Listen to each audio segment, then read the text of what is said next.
નમસ્કાર મિત્રો, હલચલ ભારતમાં આપનું સ્વાગત છે। દેશના ગૃહમંત્રી અમિત શાહના ફોટાને પહેરાવાયો જૂતાનો હાર। ઈડરના જય ભીમ યુવા સંગઠન કે જે બાબા સાહેબ આંબેડકરને ભગવાન માને છે, એમના દ્વારા આજરોજ ઈડર ખાતે ગૃહમંત્રી અમિત શાહ દ્વારા સંસદમાં બાબા સાહેબ આંબેડકર વિશે ટિપ્પણી કરવામાં આવી હતી, જેના સંદર્ભમાં દેશભરમાં દેખાવો થયા। જેમાં આજરોજ ઈડરના જય ભીમ યુવા સંગઠન દ્વારા અમિત શાહના પુતળાને જૂતાનો હાર પહેરાવી સરઘસ કાઢવામાં આવ્યું હતું અને પ્રાંત કચેરીમાં આવેદનપત્ર આપવામાં આવ્યું હતું।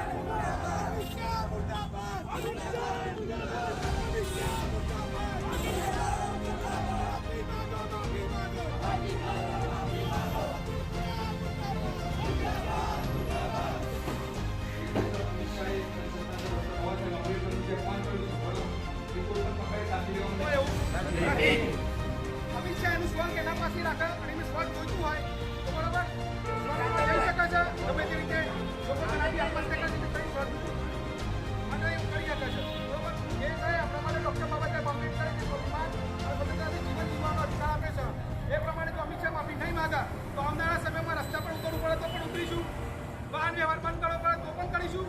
આપણે ડૉક્ટર બાબા સાહેબ આંબેડકરનું જે પણ છે એનાથી મહત્વ બીજું કોઈ નથી બાબા સાહેબ સિવાય। એના માટે આપણે 4-5 જણને મળી જવું પડે તો મળી જવાનું।